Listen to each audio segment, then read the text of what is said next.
Now, gusto ko lang magkaroon tayo ng disclaimer, mga kapatid, sa gabing ito. Now, gusto kong sabihin na ang lahat ng inyong mapapakinggan sa broadcast na ito ay pawang tunay. Wala pong halong pandilin lang. Now, inaasahan ko pong magiging makabuluhan ang inyong mapapakinggan. Nais ko ring magpasalamat sa namayapa kong unang asawa na si Remedios Nuki Calixtro sa kanyang napakahalagang papel sa buhay ko bilang kritiko ko sa ministry at nagsilbi kong pribadong sekretarya sa lahat ng gawain. Remy, maraming salamat sa alaala. Gusto ko rin magpasalamat sa aking ikalawang may bahay na si Annalyn Ledesma Calixtro na isang guro sa Sumag National High at kasalukuyang lumalaban sa isang mabigat na karamdaman.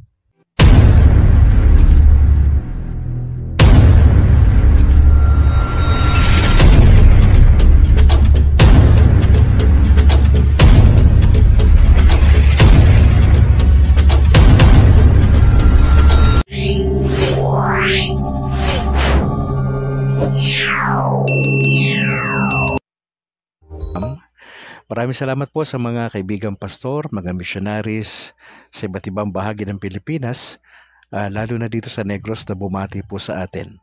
Maraming salamat. Gusto ko lang din pasalamatan yung mga nanay na nag-treat sa akin kanina sa isang mall sa Mandalagan. Kay Ate Tiray, magandang gabi po. Kay Ate Susan na bumiyahe pa all the way from Manapla. Si Ate Diosdada. Magandang gabi po sa inyo at salamat po sa inyong panahon na ibinigay sa akin na tinitreasure ko po yon, yung mga ganyang event sa aking buhay.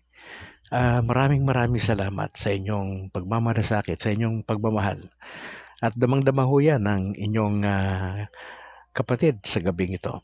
Maraming salamat din sa aking may bahay na nagkaroon kami ng konting celebration kanina at maraming salamat Annalyn Ledesma Calixtro, ganoon din sa aming dalawang anak na si James Philip at Alana Grace. Maraming salamat sa mga bumati sa akin. Hindi ko kayo maisa-isa, opo, pero gusto kong sabihin na maraming salamat po. Mga kaibigan, tulad po na aking sinabi, ito pong gabing ito ay napaka-espesyal para kay Brad Calix sapagkat I'll be sharing with you yung aking spiritual journey. What's going on?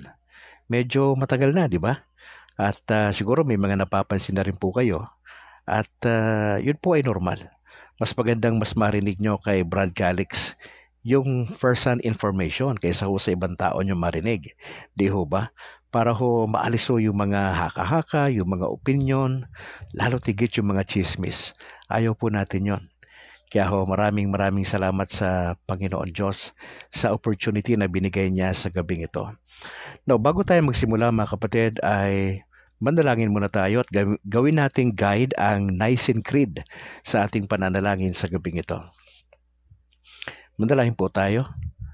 I believe in one God, the Father Almighty, maker of heaven and earth, of all things visible and invisible.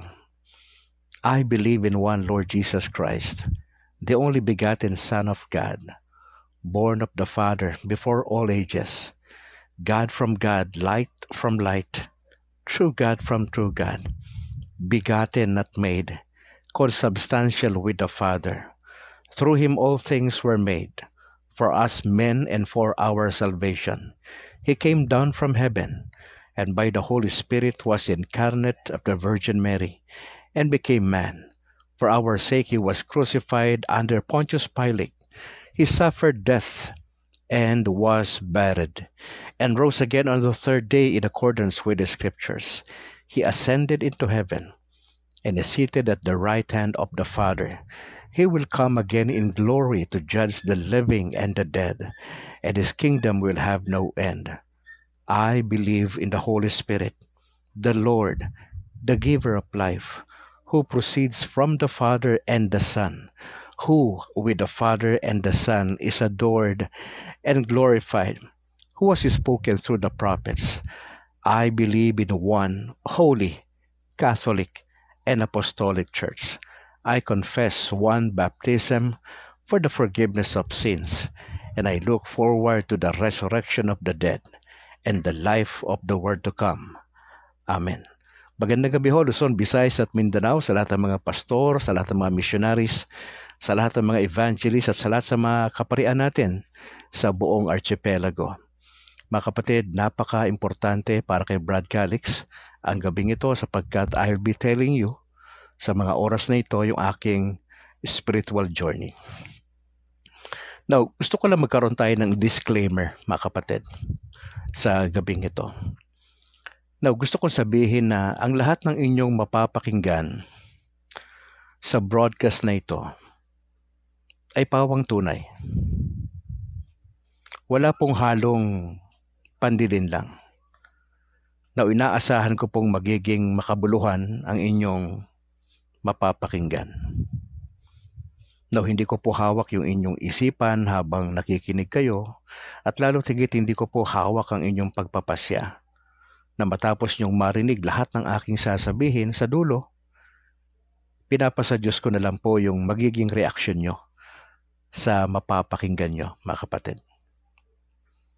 Now, bilang pambungad, ay nais kong magpasalamat sa aking mama na si Ginang Elsie Manlangit Calixtro.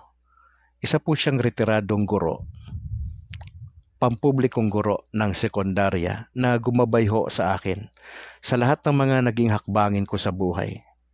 Naging sandalan sa mga panahon na kailangan ko ang isang ina.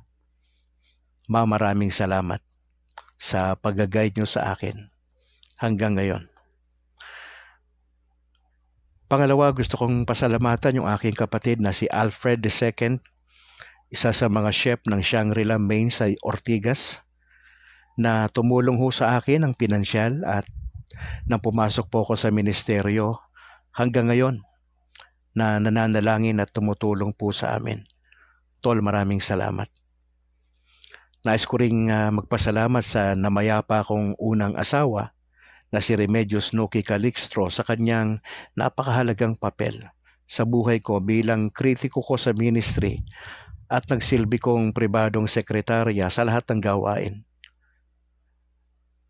Remy, maraming salamat sa alaala. Gusto ko rin magpasalamat sa aking ikalawang may bahay na si Annalyn Ledesma Calixtro na isang guro sa Sumag National High at kasalukuyang lumalaban sa isang mabigat na karamdaman. At sa aming mga anak na sina James Philip at Alana Grace sa kanilang pagmamahal. At unawa sa aking naging pagpapasya. Maraming salamat sa unawa. At sa aking mga anak, maraming salamat mga anak sa inyong unawa sa inyong papa. Gusto ko ring pagpasalamat sa aking panganay na anak sa una kong pag-aasawa na si Jairi Paul Nuki Calixtro. Siya po ay assistant pastor ng Burning Bush Alliance Church sa Antipolo City. Sa kanyang naging unawa sa aking desisyon. At ganoon din yung kanyang kapatid na si Josiah Sam na nagpakita ng pag-aaruga sa akin sa mga panahong napupunta ako ng Maynila. Mga anak, maraming salamat sa inyo. Gayon din sa pamilyang Cisnero, kila Ate Lydia, ang namayapang Kuya Ray, maraming salamat po. Maraming salamat din Ate Au at sa buong iglesia lokal sa Asingan Baptist Church na siyang pinagpasturan po natin for 7 years. Sa lahat po ng mga miyembro, maraming salamat po sa inyo. Nais ko rin magpasalamat sa mga kaibigan ko kung saan nag-aral ako ng Bible School sa Southern Baptist School of Theology, SBST. Yan po ay extension ng PBTS Baguio. Ako po ay nagtapos dyan noong 1990. Gusto kong pasalamatan lahat ng aking naging profesor at mga kaibigang pastor na hanggang ngayon ay mga buhay pa at naglilingkod sa Panginoon. Mga bro, maraming salamat. Gusto ko rin magpasalamat sa Word of Life Bible Institute kung saan din tayo nag-graduate sa Laguna. Sa lahat ng aking naging profesor at kaklase, At karamihan sa kanila ay mga pastor na rin po at missionary. Magandang gabi po at maraming salamat sa naiaambag nyo sa akin pagdating sa salita ho ng Panginoon. Gusto ko rin pasalamatan ang mga Fundamental Baptist, ang Conservative Baptist, ang Bible Baptist Churches. Gayon din po yung mga nakasama ko sa Navigators Philippines na isang parachurch na kung saan tayo po ay na-disciple noong ating high school days way back 1986-87. Sa MMP Philippines, maraming salamat po sa mga nakasama ko na mga manggagawa. Sa Reformed Baptist, ako po ay 10 taon na Reformed Baptist. Tahimik lang, dating yumakap ng tulip na doktrina at iniwan po natin yan, ang turo na yan. Gusto ko rin magpasalamat sa Student Missionary Outreach o SMO na naging bahagi ng aking buhay. Kay Ate Ning, maraming salamat sa lahat ng mga leaders ng SMO Philippines na nandito yan sa Bacolod lang. Maraming salamat po Ate Ning sa inyong pagmamahal sa lahat ng leadership ng iglesia lokal. Maraming salamat po sa inyo. Hindi po namin makakalimutan yung ginawa po ninyong pagkup-kup sa amin. Maraming salamat po. Gusto ko rin magpasalamat sa Far East Broadcasting Company or FEBC Philippines na nabigyan po ako ng opportunity na maging kauna-unahang mga field reporters way back 1996. Kami po yung unang batch ng mga field reporters. Na-assign po tayo sa iba't ibang lugar nung tayo po ay nasa Maynila at nung napunta po tayo ng Pangasinan ay maraming salamat at na-involve din po tayo sa DYVS sa Bacolod. Maraming salamat po sa pamunuan ng FEBC Philippines. Marami na po akong mga naging presidenteng inabutan ng panahon na yon. At dito sa DYVS, maraming salamat sa aming station manager, kay Pastor Chester Elias at sa lahat ng mga staff. Maraming salamat for your accommodation para po sa akin na maging bahagi po ng pagbabalita. Maraming salamat po. Gusto ko ring magpasalamat sa mga naging mentors ko sa ministry, si Kuya Philip Flores, si Kuya Jong Vital, si Pastor Luther Mancao, Pastor Hil Balignasay ng World Teach. Maraming salamat po. At sa lahat po ng mga pastor, missionaries na nakakilala po sa akin sa Negros at sa Maynila. Maraming salamat po sa inyo. Now let me tell you my story mga kapatid. Taong 1970 na ako po ay isinilang. Ako po ay 54 na sa gabing ito. Sabi po ng mother ko na ako po ay nabinyagan sa Katoliko noong 1970. 2 linggo matapos akong isinilang ay nabinyagan po ako sa Santa Teresita Parish Church sa Quezon City noong 1970. Meron po akong pruweba na larawan, hindi ko lang ho maipakita sa inyo sa ngayon, na nagsilbing alaala nung matagal ng panahon. Pero pagkatapos po akong mabinyagan pala sa Katoliko noong 1970, ay umalis po kami doon. Ang sabi ng aking mother ay nagsimula po kaming maging Baptist. Opo. At medyo tumagal po yun. Nung ako po ay nagsimula bilang isang Southern Baptist. Ako po ay naordinahan sa Fundamental Baptist noong taong I think September year 2000 noong ako po ay na-ordain. At naging bahagi na po ako ng iba't ibang mga churches, para churches, NGOs, media network, at body ministries po bilang volunteer. Taong 2009 po, pagkatapos ng Bagyong Ondoy sa Maynila, ay nalipat kami sa Bacolod City, sa Negros Occidental, sa lugar ng aking ikalawang may bahay. Kaya po nagpapasalamat po kami sa opportunity na kami ho ay dito na ho talaga for good mga kapatid. At dito po sa Negros ay naging bahagi po ako ng iba't ibang churches. Naging bahagi po ako ng SMO. At iba pang mga grupo. At ako'y nagpapasalamat sa Panginoon sa opportunity ho na naging bahagi po tayo. Mga nakailang buwan lang din ho ako, naging bahagi ako ng Ictus Main sa Mandalagan. Ako po ay nakapag-preach na rin dyan sa alas 3 sa hapon. Medyo matagal na po yon. At may mga ilan din ho ako mga pastor na nag-volunteer po ako sa kanilang mga outreaches. Katulad nila Pastor Hill Fernandez. Naging bahagi po ako ng kanilang grupo ng kaunting panahon lang din ho. At yung iba pang mga kapastoran. Now, sinishare ko po mga kapatid sa mga kapapasok lamang sa ating broadcast na ito isang kwento ng aking spiritual journey. Ano na ba nangyayari sa akin ngayon?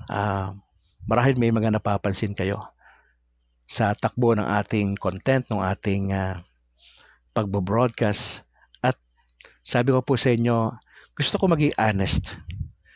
Gusto kong ikwento yung ilang detalye. At hindi ko po alam kung ano po ang resulta nito pagkatapos ko magkwento. And probably some of you ay malulungkot.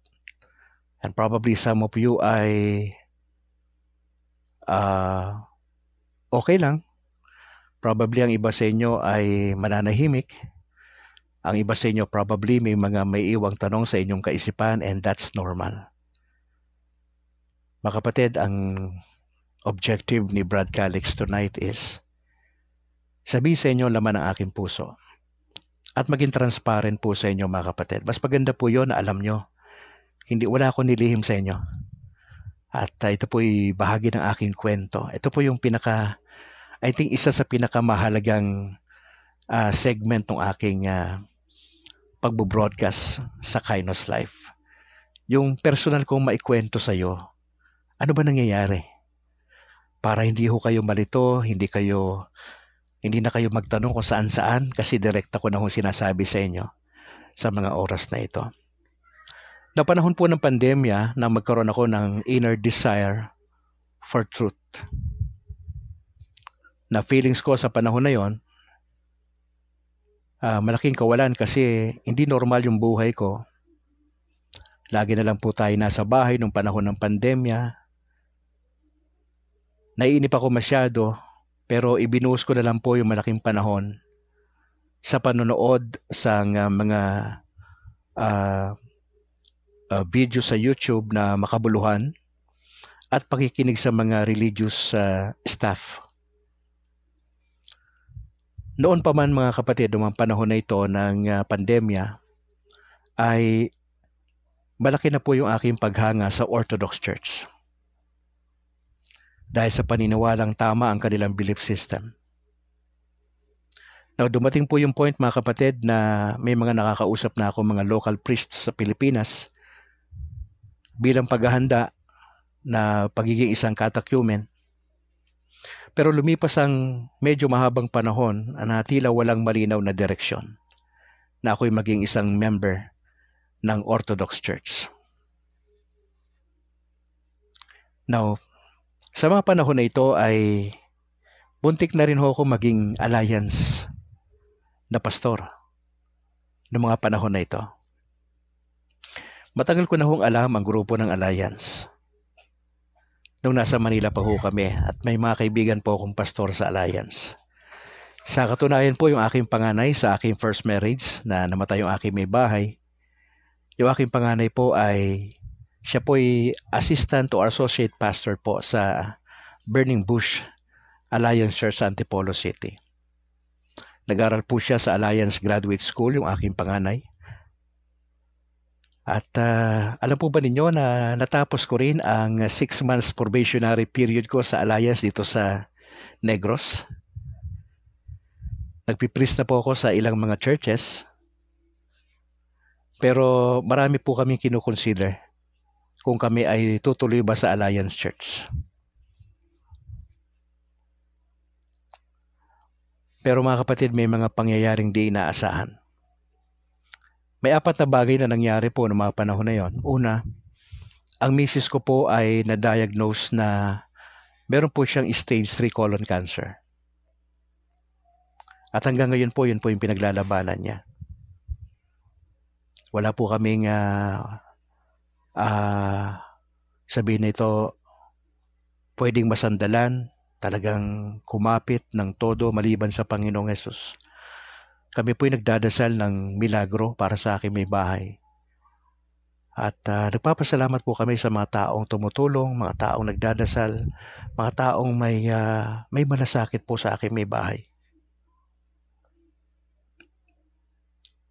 Pangalawa, yung aming sinimulang pioneering work sa isang subdivision sa Bacolod ay hindi po siya nag-materialize. Pangatlo, wala po akong malinaw na identity bilang isang pastor. Sapagkat I've been to different denominations, I've been to different churches, pero hindi ako tumatagal eh. Kasi naghahanap po ako kung saan ako swak. Yung aking personality, yung values, etc. Kaya marami akong naikutan ng mga grupo.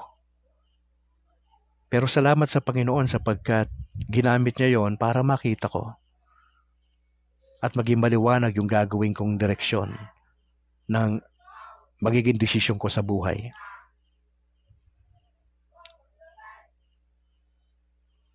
Ika-4 po, mula po sa Bago City kami po ay nalipat ng matitirhan dito sa balik po kami sa Sumag. Gawa nga po ng karamdaman ng aking may bahay. Pero po sa kabila ng mga bagay po na ito ay patuloy pa rin po kami naglilingkod sa Panginoon.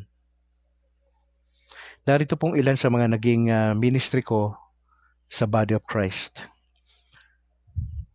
Ako po ay matagal ng reporter ng Far East Broadcasting Company. Ako po ay nagsimulang maging bahagi ng FEBC Philippines nung ako'y nasa Maynila pa. Noong 1996, kami po yung first batch na mga volunteer field reporters. Wala po akong sweldo. Ginagamit ko lang po yung aking talento sa pag-broadcast, paggawa ng balita. Now, I was trained by Far East Broadcasting Company how to do news. Opo. Kaya po maraming salamat sa lahat ng mga mahuhusay na reporters ng Far East Broadcasting Company. At naging bahagi nga rin po kung napunta kami dito sa Negros ng DYVS Bacolod. Maraming salamat po sa kanila. Ako po ay naging host ng Kainos Life Gospel Broadcast sa Facebook. At ako rin po yung founder ng Pray Tayo Global Ministry na 3 taon na po ito.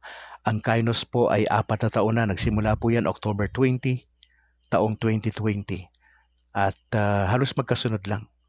Yung Pray Tayo Global Ministry online ay 3 taon na po ito.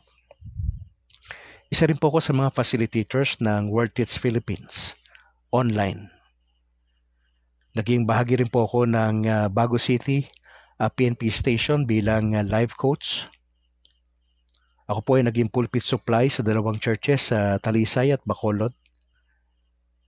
At nakapagsimula rin po ako ng gawain sa Araw, isang maliit na home Bible study.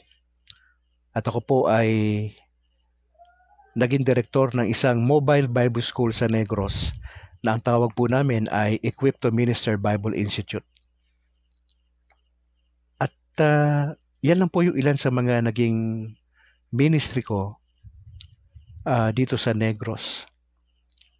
At syempre, kung i-count natin lahat yung ministry nung pinagsimula ko ng 19 anyos bilang pastor, ako po ay 54 na ngayon. At least siguro mga nasa 37 years na ako'y naging missionary pastor po. Maraming salamat po sa Panginoong Hesus. Now siguro, ito na yung ito na yung pinakagusto kong sabihin sa inyo mga kapatid. Noong una, di ba, sabi ko sa inyo, akala ko magiging member ako ng Orthodox Church noong panahon na yon, panahon ng pandemya. Pero nagantay ako ng 1 taon kalahati, pero wala nangyari. Nanalangin kami sa Alliance kung kami ay mapupunta sa Alliance, pero marami kaming kinonsider. Akala nga nung anak ko na panganay ay matutuloy ako sa Alliance, pero hindi po nangyari. Marami pong mga bagay-bagay na kinukonsider po kami. So ano po yung gusto ko sabihin sa inyo, mga kapatid? Na gusto ko sabihin sa inyo, what led me to embrace instead of Orthodox Church ay niyakap ko ang Catholic Church. Now, let me say this upfront. Dahil sa Catholic faith, mga kapatid, meron silang malinaw, meron silang kompleto, at meron silang matatag, bagamat kontrobersyal ang simbahan sa napakatagal ng panahon. At sila po yung paboritong atakahin ng mga kulto sa Pilipinas, ang simbahang Katolika. Now, ano po yung what led me to this group na mag-decide ako na dito na lang ako? Ano yung nagustuhan ko na turo sa kanila? Number 1 po, sino ba yung nagtatag ng simbahang Katoliko? Ang Panginoong Hesus. Pangalawa, nagustuhan ko yung 7 Sacraments. Pinag-aralan ko po ito noong mga panahon ng pandemya. Sabay po yon, Orthodox, Alliance, Catholic. 3 ho yung pinag-aaralan ko sabay-sabay. Pangatlo ho, na-appreciate ko yung apostolic succession ng simbahang Katoliko, na pwede nilang matrace yung pagiging legitimate ng simbahan. Bagamat very controversial yung simbahan, hindi ko yung dinideny. Maraming iskandalo nangyari ng Middle Age, di ba? Alam natin yan sa kasaysayan. Pero bakit sa kabila noon ay mas naging very favorable sa akin tong grupo na ito? Yung Marian Theology. At most importantly, mga kapatid, doon sa 7 Sacraments, yung nagbigay talaga ng parang kakaiba sa akin na pagdating sa katotohanan, yung turo patungkol sa Eucharist. Na matagal kong pinaniniwalaan na ito ay symbolic lang, kasi bilang Baptist, symbolic lang talaga yan. Majority ng mga evangelical, protestante, symbolic lang. But I came to realize, hindi siya symbolic. Siya ay literal. At yun po yung nagustuhan ko rito, mga kapatid. Now, pangalawa, nagustuhan ko yung simbahang Katoliko sapagkat pagdating po sa pagpapaliwanag patungkol sa Biblia, meron pong iisang paliwanag. Hindi po katulad ng Protestante at Evangelical. Sa Baptist na lang ho, ang isang talata, ang isang passage, ang isang perikope ay napakaraming paliwanag. Kaya kung ikaw isang estudyante ng salita ng Diyos, kung merong 10 Bible School na Baptist sa Pilipinas, malaki ang tsansa na merong 10 iba't ibang pagpapaliwanag sa partikular na text sa Bible. Pero sa Katoliko, iisa lang ho yung paliwanag. Dahil po doon sa magisterium. Ito yung grupo ng mga bishops, itong College of Bishops, kasama ho yung Pope, sila ho yung nag-aaral ho nun. Kaya ho ang pare, wala na ho siyang ibang gagawing pag-aaral pa sapagkat tapos na yung interpretation.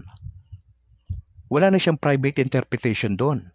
Kung ano yung turo ng simbahan, ibinababa na lang ho yun ng bishop sa mga local priest, at yung mga pristo ay mapapansin nyo, iisa lang ho yung mensahe po yan sa buong Pilipinas and worldwide.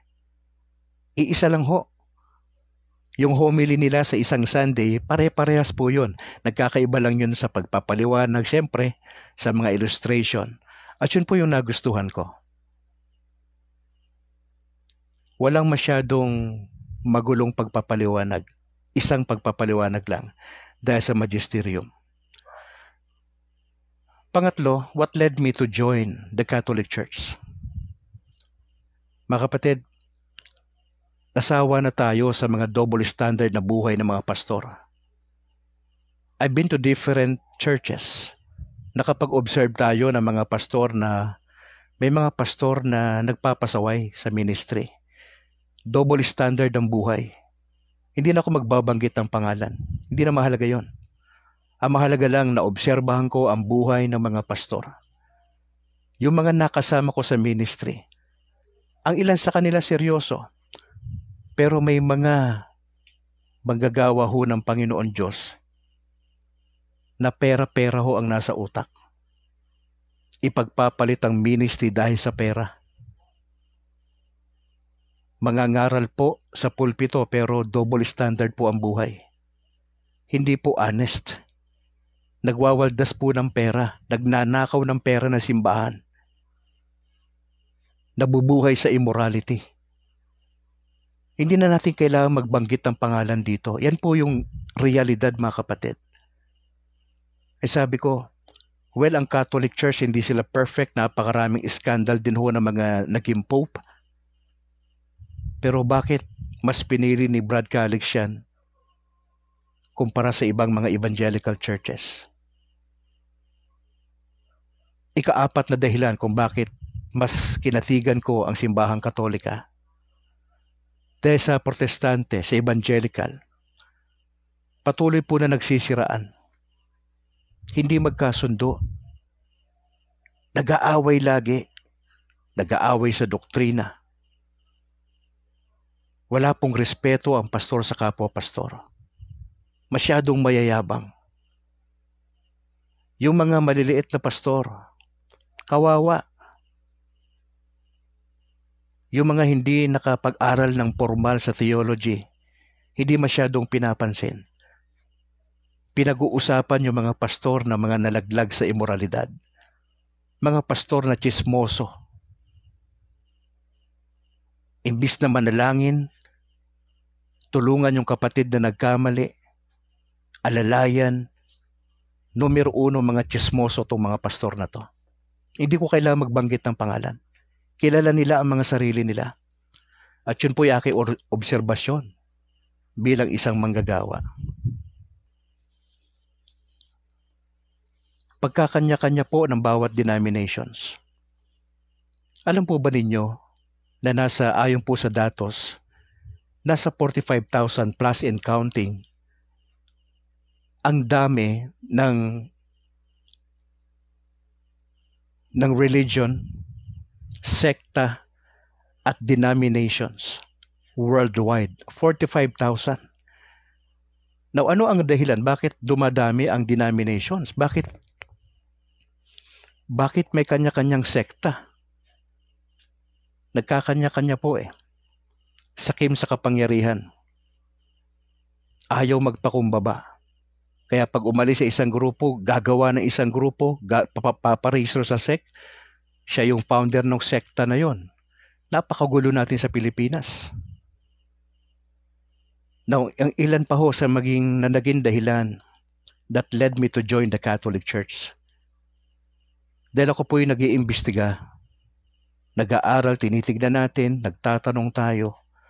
May nakita po akong mga videos sa YouTube na mga pastor na na-convert mula sa pagiging isang sikat na theologian, pastor sa US.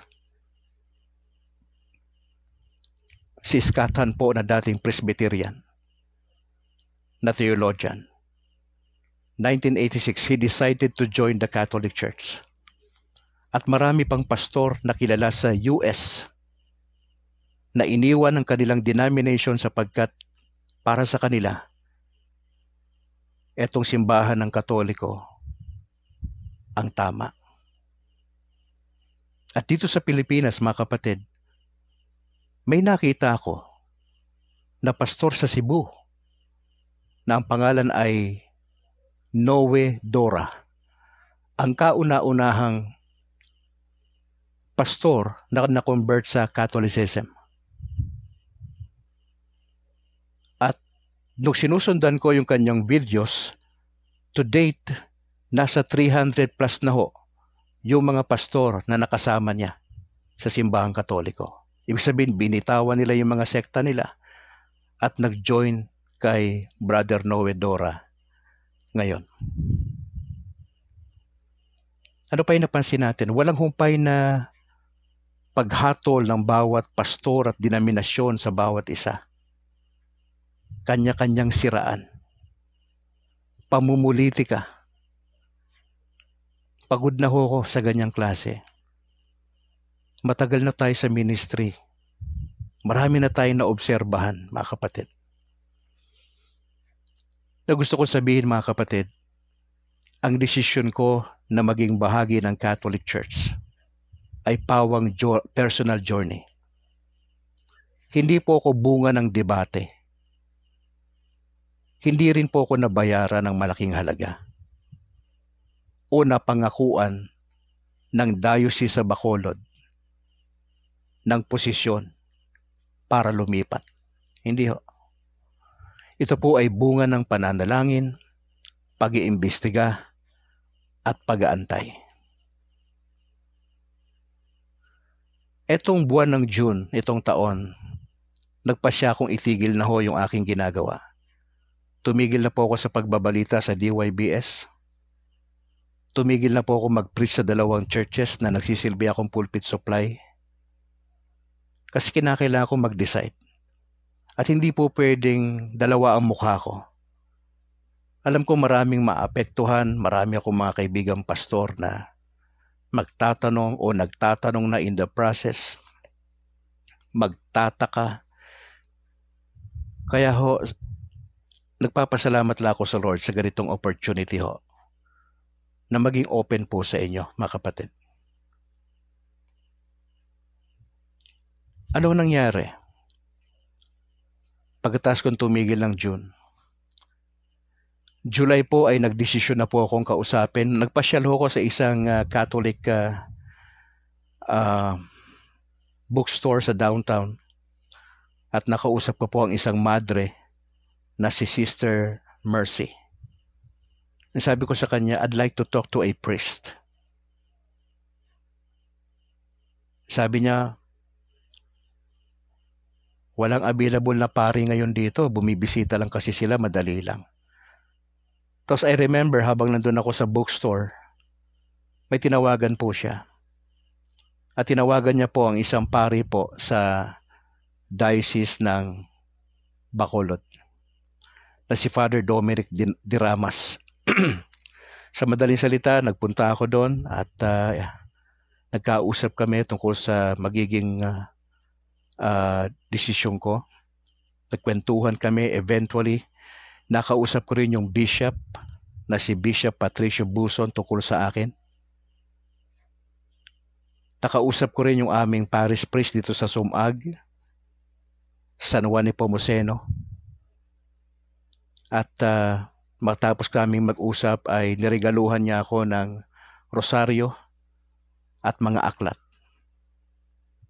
Na buwan ng Agosto, mga kapatid, nagsimula ako magsimba sa Katoliko dyan sa Sumag.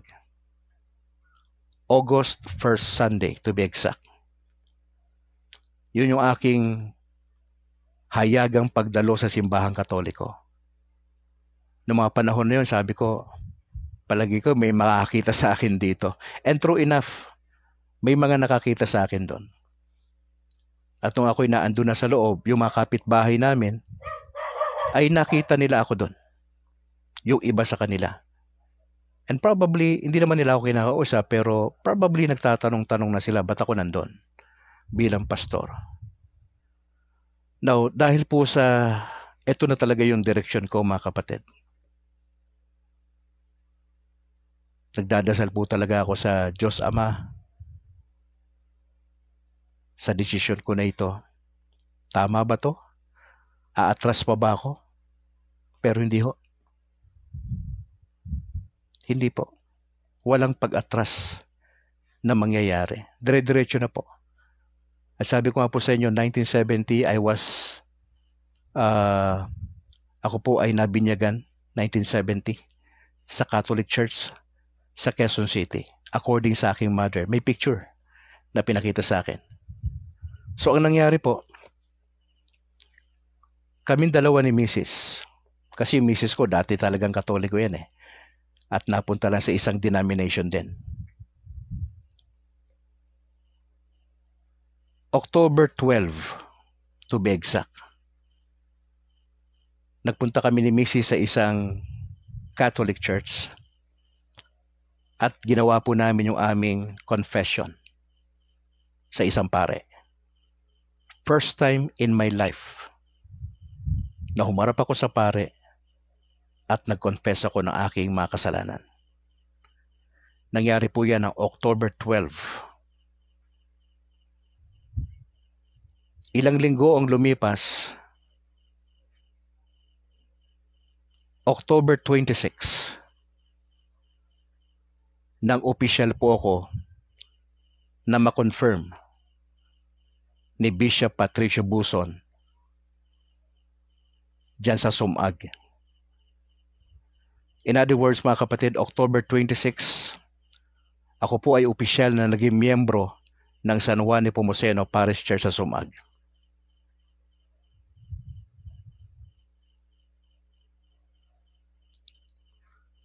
Now, what's going on? What's going on?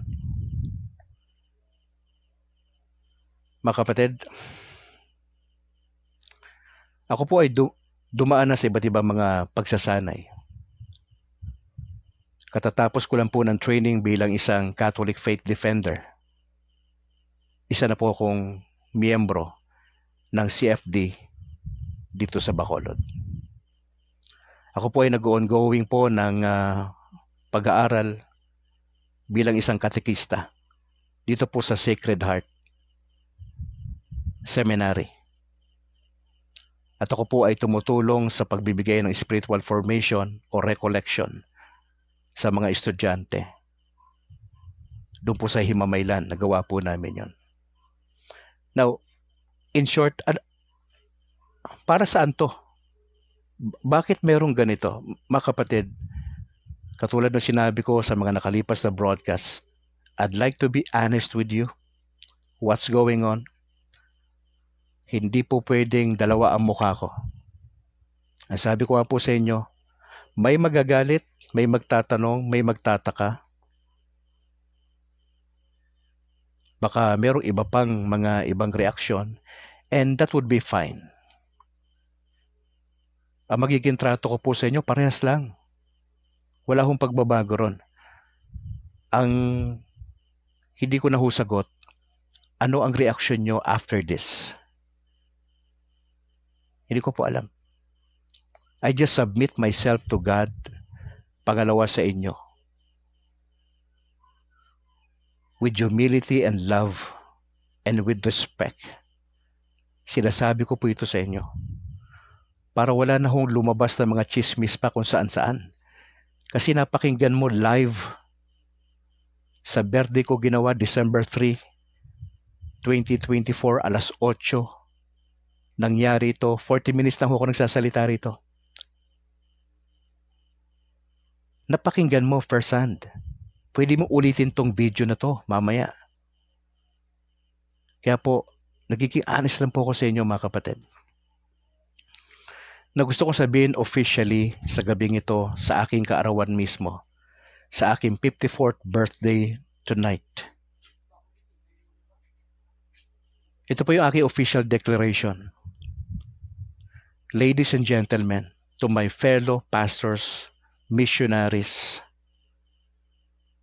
at yung mga nagmamahal po sa atin, naniniwala kay Al Calixto.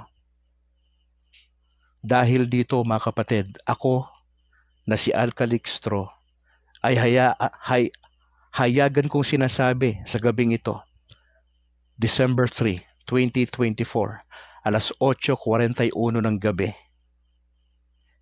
na opisyal kong niyayakap ang pananampalatayang Iglesia Katolika Apostolika Romana at formal kong iniiwan ang aking pagiging isang independent missionary pastor ng grupong Baptist for 37 years.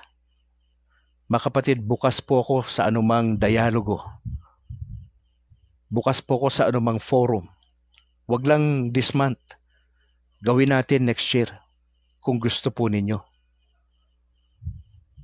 Especially po para sa mga kaibigan ko mga pastor. Nagpapasalamat po ako mga kapatid sa opportunity na ibinigay ng Lord sa akin. Pangalawa, sa inyong pakikinig. Alam kong maraming masasaktan. Maraming magtatanong.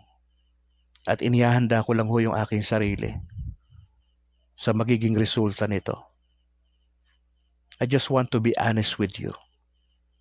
Yan po ang nangyayari kay Brad Calix ngayon.